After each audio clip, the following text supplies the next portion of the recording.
There was a time when Phil Collins didn't just play the drums, he owned them.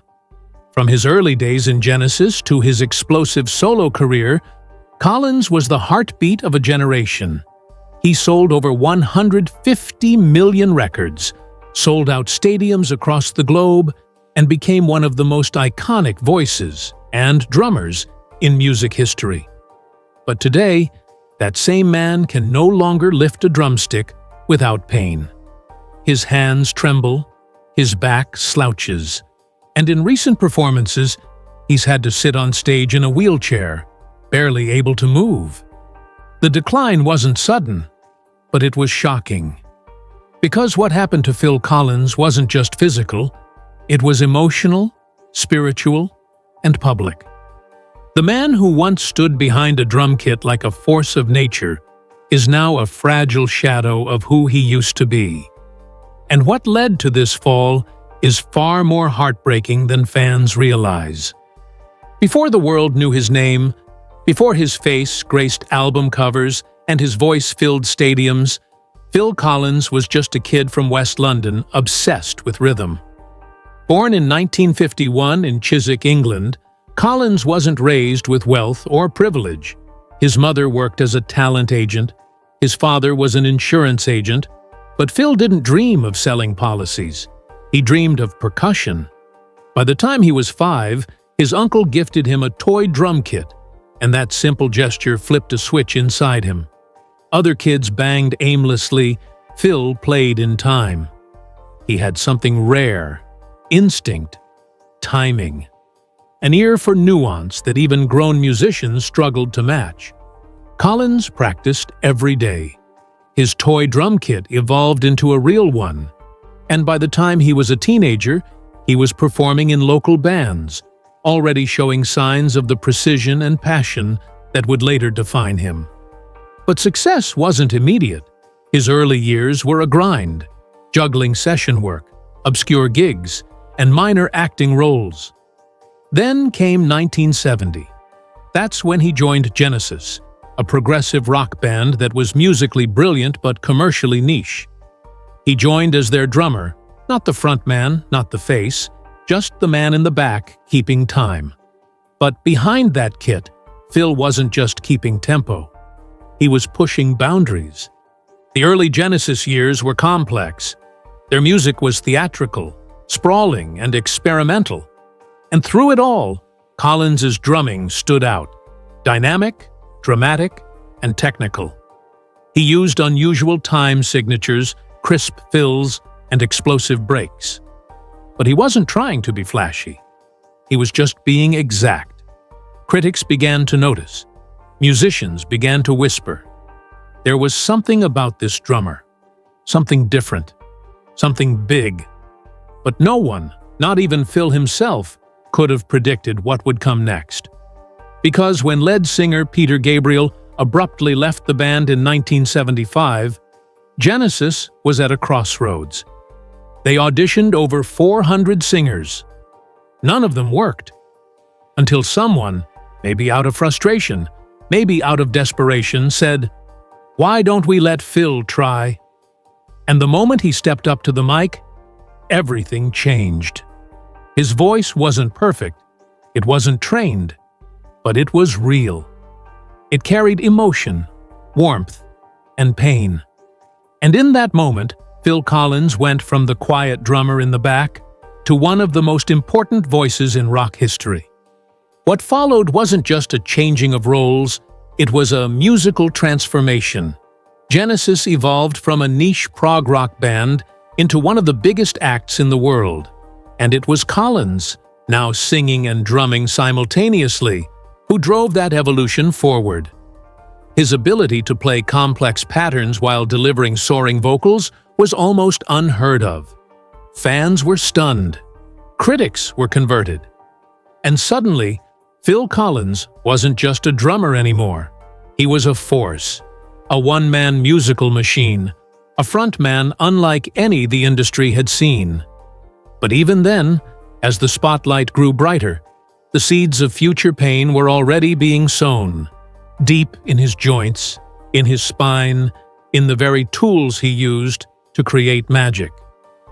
By the early 1980s, Phil Collins wasn't just part of Genesis, he had become a global phenomenon in his own right. His solo career exploded with the release of Face Value in 1981, a record born out of heartbreak and emotional devastation following the collapse of his first marriage. Songs like In the Air Tonight weren't just hits, they were gut punches. Raw, angry, vulnerable. That thunderous drum fill became one of the most iconic moments in music history. A sound that didn't just echo through speakers, it exploded through them. And with that one song, Collins's solo identity was born. The next decade was a blur of #1 hits, platinum albums, and endless touring. Songs like Against All Odds, One More Night, Susudio, and Another Day in Paradise cemented him as one of the most commercially successful artists of all time. He wasn't flashy like Bowie, rebellious like Jagger, or wild like Ozzy. He was Phil Collins, a soft-spoken man with a voice that could melt steel and a drum kit that could set it on fire. But behind the scenes, success came at a price. Collins's schedule became inhuman. In one stretch during the late 80s, he was touring with Genesis, recording a solo album, collaborating with artists like Eric Clapton and Philip Bailey, and composing film scores for Disney. He flew thousands of miles in a single day to perform in both London and Philadelphia for Live Aid in 1985. His work ethic bordered on masochism, and while the world applauded his productivity, his body and mind began to deteriorate. Quietly, slowly, tragically. His personal life was equally chaotic. Collins went through 3 divorces, each more painful in public than the last. One ex-wife reportedly sent him a fax to break up. Yes, a fax. The heartbreak wasn't hidden. It leaked into his music. Tracks like I Don't Care Anymore and You'll Be in My Heart weren't just melodies. They were confessions. Fans adored the vulnerability, but Phil was crumbling inside. He missed milestones in his children's lives. He struggled with guilt, regret, and a growing dependency on alcohol to cope. And through it all, he kept drumming. Because drumming was the one thing that made sense. The one thing he could still control. Until, slowly, even that began slipping away. Phil Collins was never a passive player. He didn't sit behind the kit and tap out simple rhythms. He attacked it. He played like a man trying to shake the earth. Thunderous fills, rapid-fire snare work, double-stroke rolls with military precision. But it wasn't just the power, it was the feeling. Every hit had intention, emotion, urgency. But over the decades, that very intensity became his undoing. Years of touring, rehearsals, and relentless studio sessions took a silent toll on his body. By the late 1990s, Collins began experiencing strange sensations in his hands. Numbness, tingling, a creeping weakness. At first, he ignored it. Just fatigue, he thought. Overuse. Nothing a few days off couldn't fix. But the symptoms got worse. Soon, he couldn't feel his drumsticks. His grip weakened. His posture shifted. The nerves in his spine were deteriorating, and no amount of therapy could undo the damage. Doctors diagnosed him with severe nerve damage, likely caused by decades of heavy drumming and poor ergonomic positioning.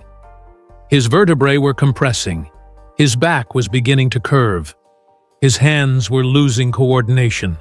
And perhaps most cruelly, the very act of sitting for long periods required for drumming became agonizing. Phil tried to push through.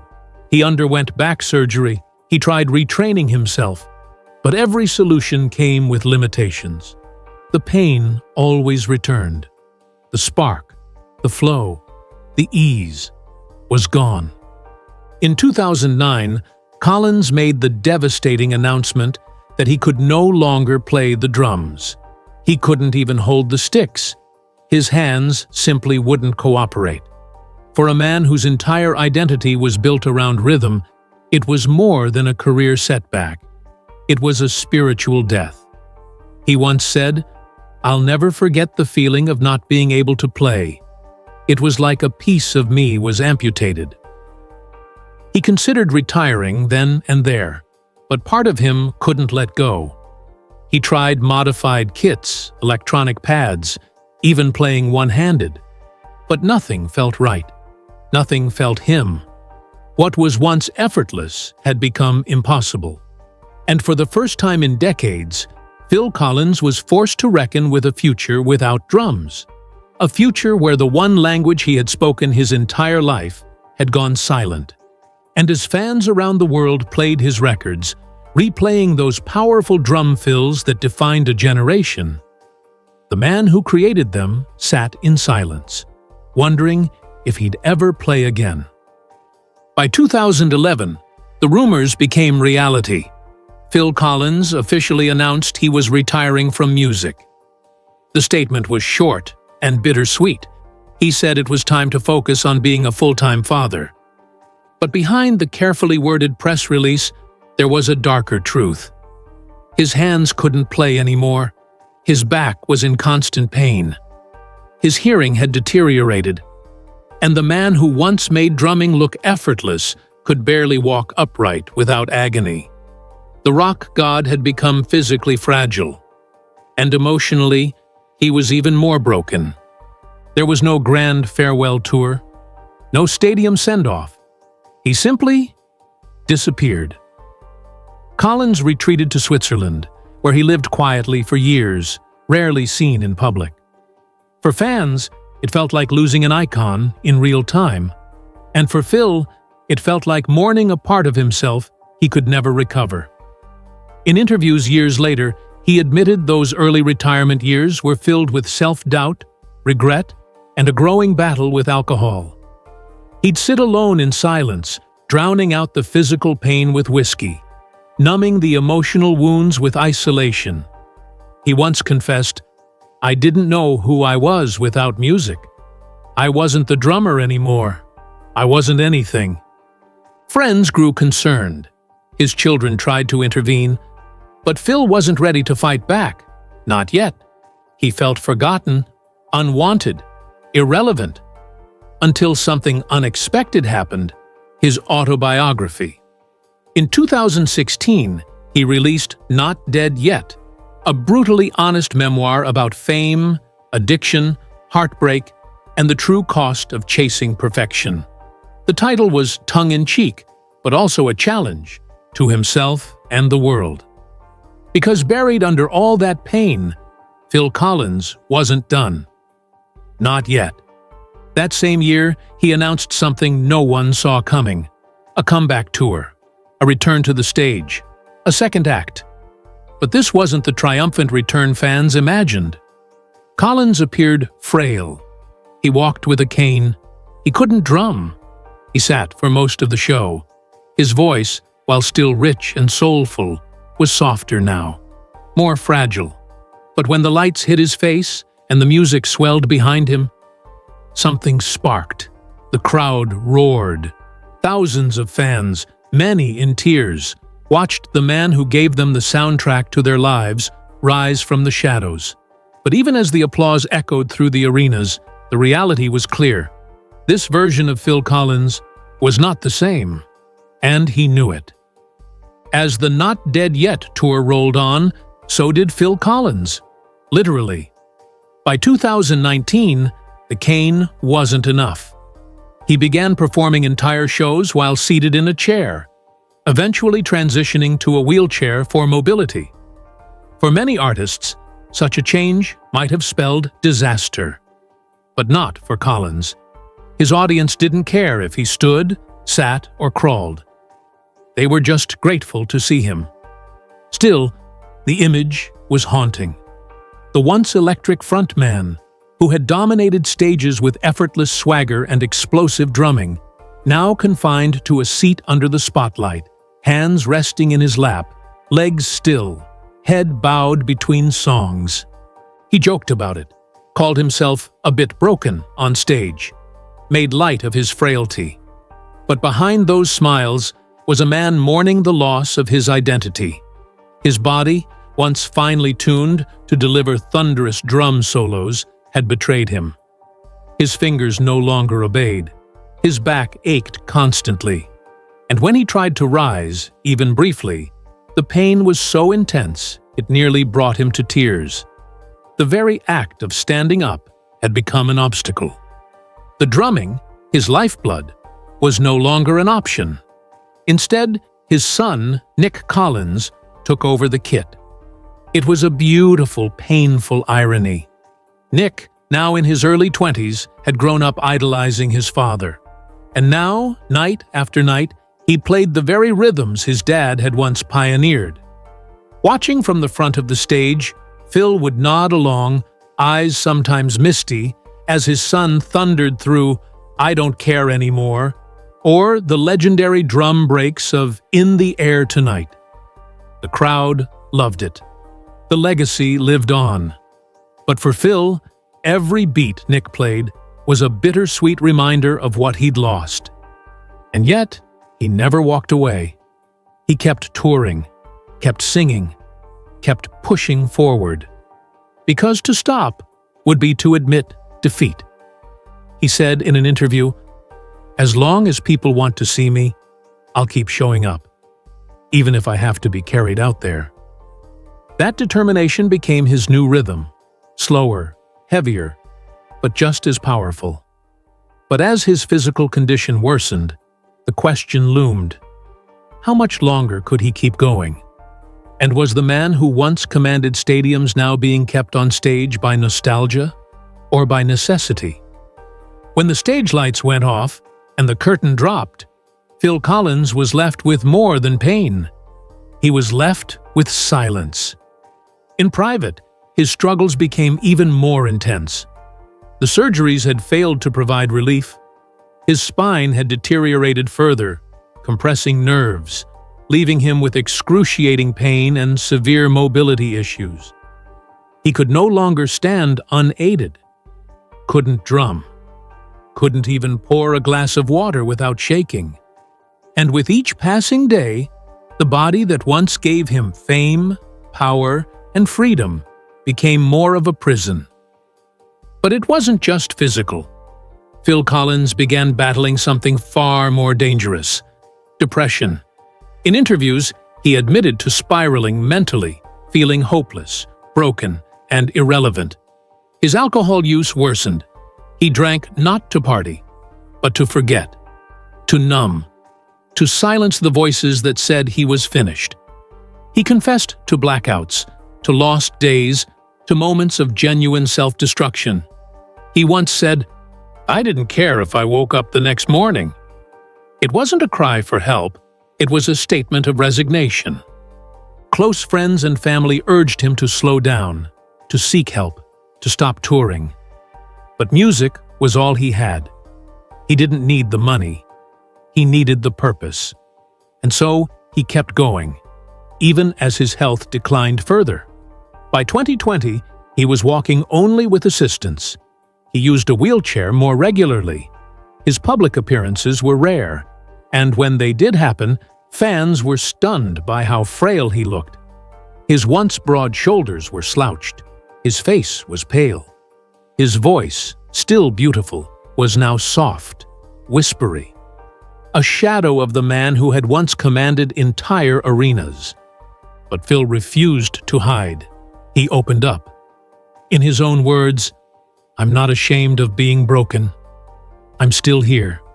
That has to count for something." And it does. But behind the resilience is a man still in pain. A man who wakes up every morning wondering if he'll be able to stand. A man who used to express his soul through his hands and now struggles to use them. The drumming is gone. The swagger is gone. But the soul, that's still fighting. Quietly. Desperately. And for those who grew up with his music, it's not just gut-wrenching. It's deeply personal. Just as Phil Collins was trying to hold himself together, physically and emotionally, a new storm erupted. This time, not from within, but from someone he once trusted. In 2020, headlines exploded with a bizarre and humiliating story. Collins' ex-wife, Orianne Sevi, had reportedly broken into his Miami mansion and refused to leave. Not alone, but with her new husband.